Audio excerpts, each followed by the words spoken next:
ধন্যবাদ এবং স্বাগত জানাই একটি ভিডিওতে। আজকে ভিডিওতে কথা বলবো পড়ার সময় ক্লান্তি দূর করার উপায়। অনেকের ভিতরে এই যে ক্লান্তি বোধটা কোনো সময় স্মরণ করে না বা কোনো সময় ফিল করে না, কিন্তু যখনই পড়াশোনা করতে যায় তখনই ক্লান্তি বোধটা হয়। এটা নিয়ে অনেকের অভিযোগও রয়েছে। আমি এই বিষয়টি নিয়ে কথা বলবো কীভাবে দূর করবেন। আমি আছি কাউন্সিলিং সাইকোলজিস্ট আশুজ্জামান রাজু, বর্তমানে প্র্যাকটিস করছে final mental health care centre, যেটা মিরপুর 2 অবস্থিত। খুবই গুরুত্বপূর্ণ ভিডিওটি প্রথম থেকে শেষ পর্যন্ত দেখবেন এবং আপনার জন্য আমি বলবো, এটা রিকোয়েস্ট করব, যদি আপনি আমার চ্যানেল নতুন হয়ে থাকেন তাহলে অবশ্যই চ্যানেলটি সাবস্ক্রাইব করে রাখবেন। পরবর্তীতে কোনো রিকোয়েস্টেড ভিডিও থাকলে বা কোনো কিছু জানার থাকলে কমেন্টে জানাবেন। ধন্যবাদ। তো আপনার পড়াশোনার ক্লান্তি দূর করতে হলে প্রথমে যে জিনিসটি করতে হবে, নিয়মিত ব্রেক নেওয়া পড়ার মধ্যে। হয়তো হয় কি যে একটানা আমরা পড়ে যাচ্ছি এবং এই পড়াটা আমার কি হয় যে আমার বরাবর পড়তে পড়তে একটা সময় দেখা যায় আমার মাইন্ড বডির যে একটা কানেকশন সেটা কিন্তু থাকে না। সো সেই ক্ষেত্রে হয়তো বা 25 থেকে 30 মিনিট পর একটু ব্রেক নিতে পারেন এবং সেক্ষেত্রে হয়তো বা এমন হতে পারে যে আপনি একটু হাঁটলেন, একটু জানলার পাশে গেলেন এবং দেখলেন, অথবা বারান্দায় গিয়ে একটু বাইরের এনভায়রনমেন্টটা দেখলেন, একটু চিন্তা করলেন, আবার চলে আসলেন, আবার পড়াশোনা করলেন। এভাবে যদি আপনি করেন দেখবেন ক্লান্তিবোধটা থাকবে না। তারপর আমরা বলি স্টে হাইড্রেটেড। অর্থাৎ অনেক সময় দেখা যায় যে আপনি যখন পড়াশোনা করবেন ক্লান্তিবোধের অনেকগুলো কারণ থাকতে পারে। একটি কারণ সবচেয়ে বেশি দেখা যায়, সেটা হলো পর্যাপ্ত পানি পান না করা।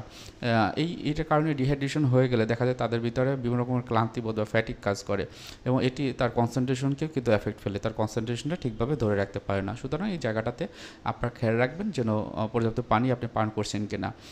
আমি দেখেছি যে এটা আমার পার্সোনাল লাইফেও, আমি যখন পড়াশোনা করতে যেতাম আমার টেবিলে অবশ্যই একটা একটা বোতল রাখতাম, কতক্ষণ পর পর কিন্তু আমি পানি খেতাম।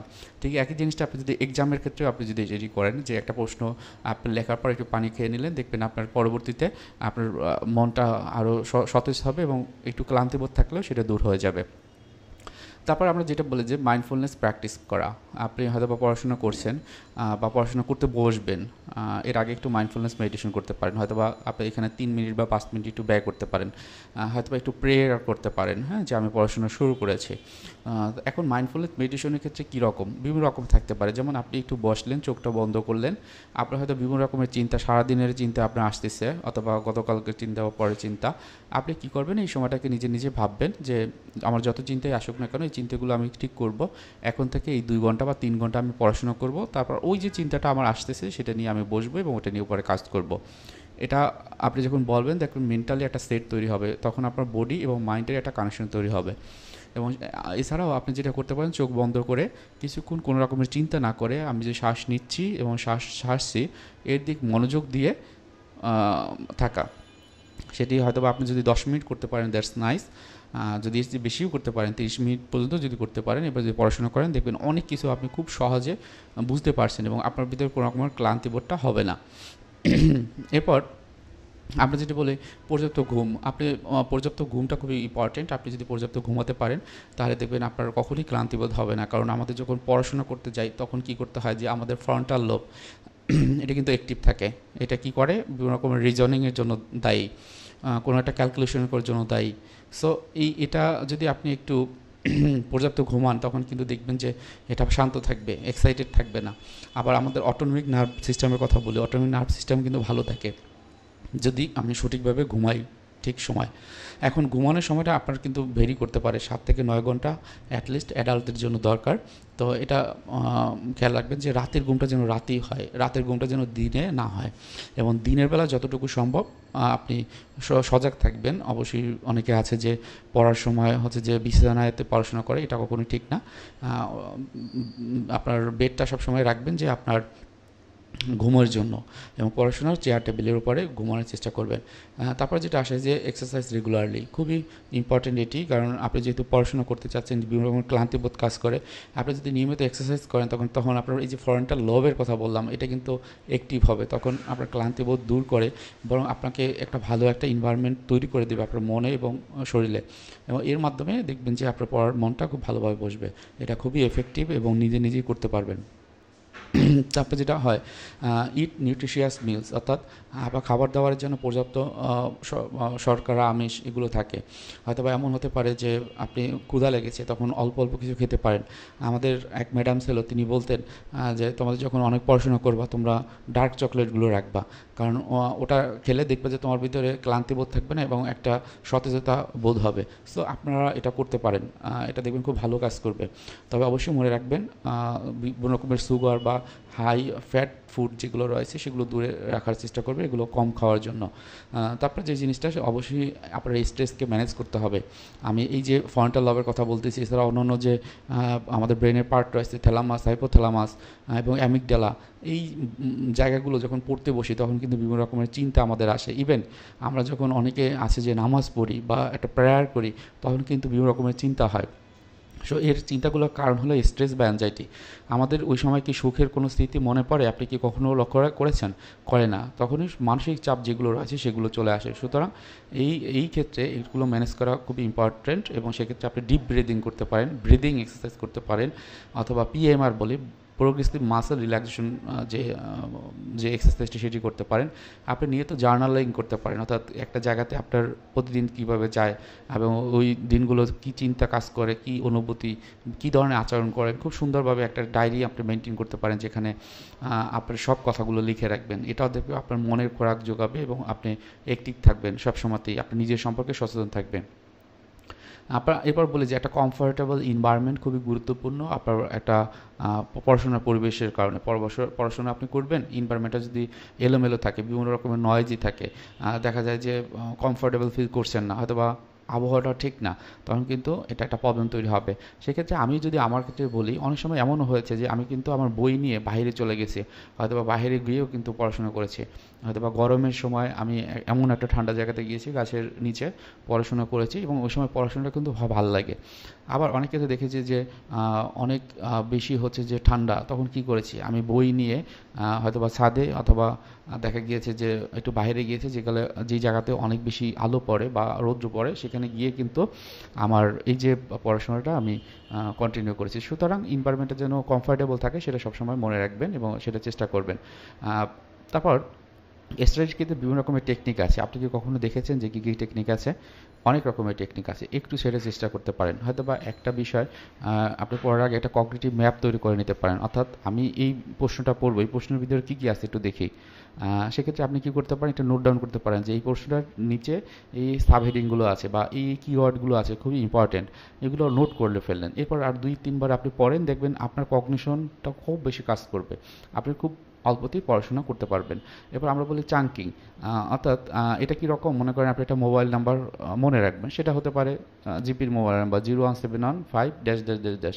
তাহলে দেখেন জিপির সব নাম্বার কিন্তু এক, আপনি যদি ওই নাম্বারটা মনে রাখতে পারেন যে 017 দিয়ে শুরু, তারপরে যেটা সেটা কিন্তু খুব সহজ হয়ে যাবে। সুতরাং এটা আপনি প্র্যাকটিস করতে পারেন পড়াশোনার ক্ষেত্রেও, যে এটার সাথে এটা একটা অ্যাসোসিয়েশন করা। আপনি হয়তো পড়াশোনা করছেন যে কোনো একটা নোবেল পড়ছেন যেখানে রিলেশনশিপ নিয়ে বলা আছে, আপনি একটু অ্যাসোসিয়েশন করেন যে কোনো একটা রিলেশন সম্পর্কে আপনি জানেন বা আপনার পার্সোনাল লাইফে কোনো রিলেশনশিপের কথা আপনি জানেন, সেক্ষেত্রে এটাতে একটু অ্যাসোসিয়েশন করে আপনি দেখতে পারেন, এবং পড়াশোনা যদি করেন তাহলে দেখবেন যে আপনার এই লার্নিংটা খুব ভালো হবে। তারপর আমরা বলি অ্যাক্টিভ রিকল। অনেক ক্ষেত্রে হয় কি যে একটা নামে পড়ে যাচ্ছি, অনেকের এটা মনে থাকে যে একত্রে প্রায় 20 পেজ পড়লো, তখন কিন্তু তার মনে থাকে। আবার অনেকে আছে অল্প অল্প করে পড়ে আবার সেটাকে রিট্রাইভ করতে হয়, মনে মনে ভাবতে হয়। সো সেই ক্ষেত্রে আপনার যেইটা পছন্দ বা যেইটা আপনি মনে করেন আপনার জন্য ভালো মনে হয় সেটা আপনি করতে পারেন। তারপর অবশ্যই যেটা আমরা সবসময় বলি যে লিমিট ক্যাফিন অ্যান্ড স্টিমুল্যান্টস। অনেক ক্ষেত্রে হয় কি যে চা খেলে ভালো লাগে, চা না খেলে আর ভালো লাগে না, কতক্ষণ পড়াশোনা করার পর একটু চা খাবো, বা হয়তো অথবা অনেকে অনেক বেশি ধূমপান করে। সো এই জিনিসগুলো আপনার হয়তো বা ওই সময়টা বুস্ট আপ করে, কিন্তু এটাকে এক্সেস যদি কনজিউম করেন সেটা কিন্তু আপনার শরীরের জন্য এবং মনের জন্য খারাপ, এবং তখন দেখবেন যে কিছুক্ষণ পরে যখন এর ক্রেভিংটা থাকবে না, তখন কিন্তু আপনার ভিতরে একটা খারাপ লাগা কাজ করবে এবং দেখা যাবে আপনার এনার্জি লেভেলটা ওই রকম থাকবে না। সুতরাং এটা থেকে দূরে যদি রাখতে পারেন দ্যাটস গুড। এবং ঘুমোতে যাওয়ার আগে অবশ্যই এই বিষয়গুলো, অর্থাৎ আপনি ধূমপান করা অথবা ক্যাফিনযুক্ত খাবার খাওয়া, এটা থেকে নিজেকে দূরে রাখা খুবই ইম্পর্টেন্ট। তারপর আমরা যেটা বলি সিক সাপোর্ট, অবশ্যই আপনার সাপোর্টিভ যে যারা রয়েছেন, হয়তো বা ফ্যামিলি, ফ্রেন্ডস অথবা বিভিন্ন রকম মেন্টর থাকতে পারে, তাদের সাথে বিভিন্ন রকমের চ্যালেঞ্জ নিয়ে কথা বলতে পারেন। অথবা আপনার কোন কোন বিষয়গুলো একটু কঠিন মনে হয় সেই বিষয়গুলো শেয়ার করতে পারেন। যারা হচ্ছে যে এই বিষয়গুলো ঠিকই কঠিন মনে করে, তারা কিভাবে এগুলো থেকে নিজেকে মুক্ত রাখে বা এগুলো থেকে ভালো একটা রেজাল্ট পায়, তাদের সাথে কথা বলে তাদের এই যে বিজয় বা জয়ের যে একটা কাহিনী, সেটা কিন্তু আপনারা খুব সহজে জানলে দেখবেন আপনার ভিতরে একটা মোটিভেশন কাজ করবে, তখন আর পড়ার সময় ক্লান্তিবোধটা আর হবে না। সর্বশেষে যেটা বলবো, অবশ্যই ইম্পর্ট্যান্ট, আপনার অবশ্যই একটা রিয়েলিস্টিক গোল নির্ধারণ করতে হবে যে আপনার আসলে আপনি কী চান, ভবিষ্যতের জন্য আপনার কোন জিনিসটা চাওয়া, এবং সেইটা যদি আপনি নির্ধারণ করতে পারেন কোন জিনিসটা প্রায়োরিটি দিতে হবে, ঠিক আজকেই দিতে হবে, কোনটি ইম্পর্ট্যান্ট এবং আর্জেন্ট সেটা একটু আইডেন্টিফাই করতে পারেন। হয়তো পড়াশোনার জন্য আজকে এই বিষয়গুলো পড়াশোনা করতে হবে। যেমন আপনি হয়তো বা আপনি খুব ভালো একটা জব করতে চান বাংলাদেশে, তাহলে কি করতে হবে, আপনার পড়াশোনাও করতে হবে। এখন এই একাডেমিক পড়াশোনা ছাড়াও হয়তো বা একটু চাকরির পড়া, আমরা যেটা সবাই জানি, সেটি পড়াশোনা শুরু করতে পারেন। অথবা আমার মনটাকে ভালো রাখতে হবে, কারণ ভবিষ্যতে হয়তো বা বিভিন্ন রকমের চ্যালেঞ্জের ভিতর দিয়ে যেতে হবে। তখন কি করবেন, তখন হয়তো বা আপনার একটু নোবেল পড়লে ভালো লাগে, তাহলে একটু নোবেল পড়তে পারেন। বা আপনার হয়তো বা একটু ক্রিয়েটিভ কিছু করতে ভালো লাগে, আর্ট করতে ভালো লাগে, সেটা আপনি করতে পারেন। তো এগুলো সব কিছুই করবেন হলো আপনার গোলকে নির্ধারণ করার জন্য, গোলটিকে সঠিকভাবে যেন সঠিক সময়ে ঠিকমতো করতে পারেন সেটির জন্য। আবার অনেক সময় দেখা যায় আমরা অনেক বেশি এক্সাইটেড হয়ে যাই, কারণ কি, আমার গোল বা আমার লক্ষ্য অনুযায়ী আমি সব কিছু ঠিক মতো করতে পারছি না, তখনই আমার ভিতরে একটা খারাপ বোধ কাজ করে। আমার অনেক অল্পতেই বিরক্ত হয়ে যাই, রেগে যাই, একটা সময় ফ্রাস্ট্রেশন বা হতাশ হয়ে যাই, কারণ আমি তো ছোটো ছোটো গোলগুলো ঠিক মতো করতে পারছি না।